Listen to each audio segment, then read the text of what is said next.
எப்ப வந்து ட்ரை பண்ண போறீங்க? சோழன் மேஸ், அசோக் நகர், வேளச்சேரி, அண்ணா நகர், பெருங்குடி மற்றும் பாரிஸ் கார்னர்.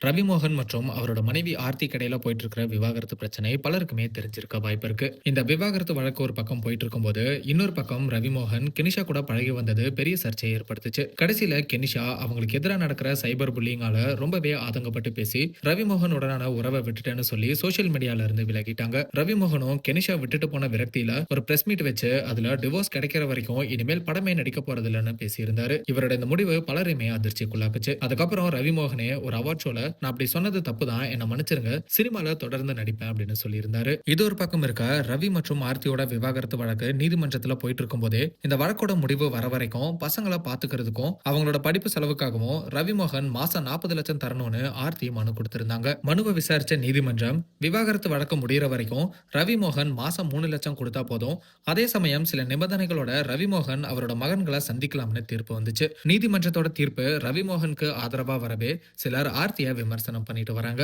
இந்த ஒரு சூழ்நிலையில ஆர்த்தியை இதுக்கெல்லாம் இப்ப பதிலடி கொடுத்திருக்காங்க. ஆர்த்தி அவங்களோட இன்ஸ்டாகிராம் ஸ்டோரியில எவனாச்சும் இல்லனா எவளாச்சும் உன்னை ஹீல் பண்றேன்னு வந்தா ஹீல்ஸாலேயே அடிச்சு துரத்திரு அப்படின்னு சொல்லியிருக்காங்க.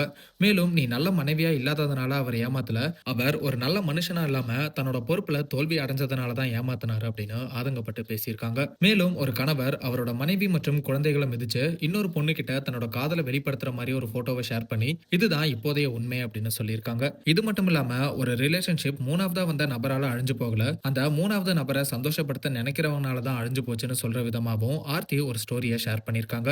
மேலும் கணவர்கள் மனைவியை விட வேற ஒரு பொண்ணுக்கு முக்கியத்துவம் கொடுக்க கூடாது, பர்சனலான விஷயங்களை வேற ஒரு பொண்ணு கிட்ட ஷேர் பண்ணக்கூடாது, அது பல பிரச்சனைகளை ஏற்படுத்தும், எப்போதுமே ஒரு கணவனுக்கு மனைவி மற்றும் குழந்தைகள் தான் முக்கியமான விஷயங்களா இருக்கணும் அப்படின்னு ஆர்த்தி ஷேர் பண்ற போஸ்ட் எல்லாமே ரவிமோகனை தாக்குற விதமா அமைஞ்சிருக்கு. இப்ப வரைக்கும் இவங்களோட விவாகரத்து பிரச்சனை ஒரு முடிவுக்கு வராம தொடர்ந்துட்டே இருக்கிறதுனால ஆர்த்தியும் அவங்க கணவர் ரவிமோகனை தாக்குற விதமா இப்ப சோசியல் மீடியால போஸ்டர் ஷேர் பண்ணிட்டு வராங்க அப்படிங்கிறதும் குறிப்பிடத்தக்கது. எப்ப வந்து ட்ரை பண்ண போறீங்க? சோழன் மேஸ், அசோக் நகர், வேளச்சேரி, அண்ணா நகர், பெருங்குடி மற்றும் பாரிஸ் கார்னர்.